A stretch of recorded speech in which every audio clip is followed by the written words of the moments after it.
고전의 의미와 중년의 독서.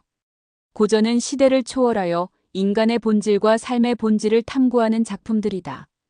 젊은 시절에는 고전을 읽으면서 그 속에 담긴 깊은 의미를 온전히 이해하지 못할 때가 많다.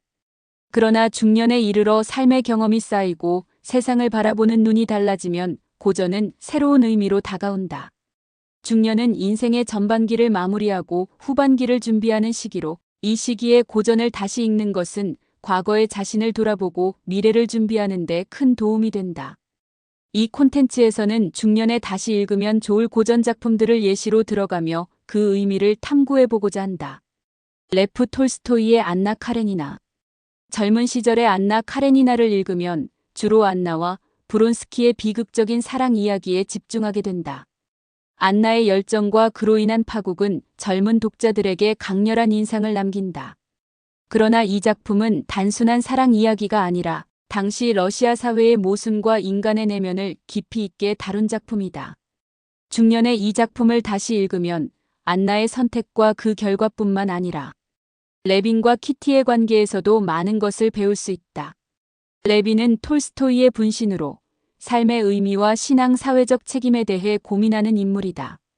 중년의 독자는 레빈의 고민을 통해 자신의 삶을 돌아보고 진정한 행복이 무엇인지 고민하게 된다. 또한 안나의 비극은 단순히 개인의 선택이 아니라 사회적 제약과 가족의 역할에 대한 깊은 성찰을 요구한다.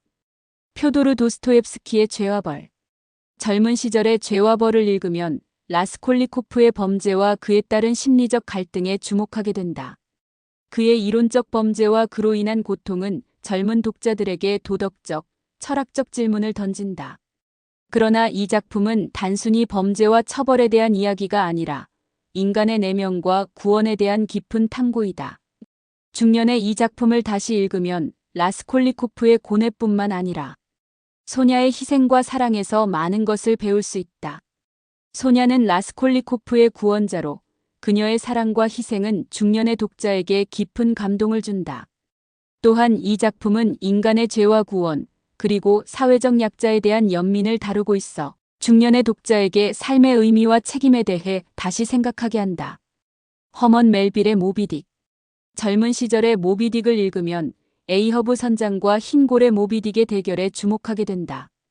이 작품은 모험과 복수에 대한 이야기로 젊은 독자들에게는 흥미진진한 모험 소설로 읽힐 수 있다.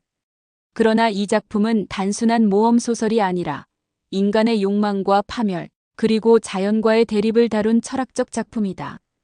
중년에 이 작품을 다시 읽으면 에이허브 선장의 집념과 그로 인한 파멸에서 많은 것을 배울 수 있다.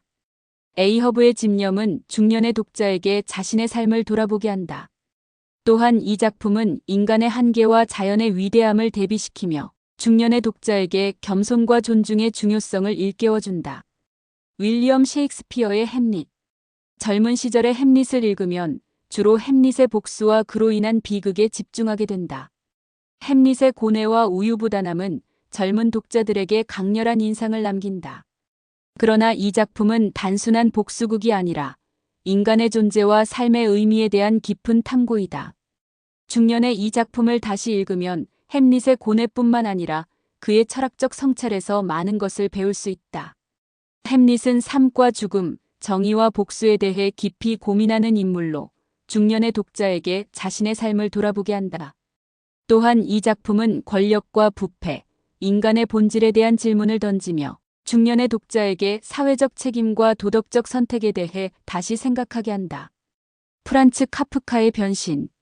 젊은 시절의 변신을 읽으면 그레고르 잠자가 갑자기 벌레로 변한 상황에 주목하게 된다. 이 작품은 초현실적이고 기괴한 설정으로 젊은 독자들에게는 충격적이고 신기한 이야기로 읽힐 수 있다. 그러나 이 작품은 단순한 괴기 소설이 아니라 인간의 소외와 존재의 의미를 다룬 철학적 작품이다. 중년에 이 작품을 다시 읽으면 그레고르의 소외와 가족의 반응에서 많은 것을 배울 수 있다. 그레고르의 변신은 중년의 독자에게 자신의 삶과 역할을 돌아보게 한다.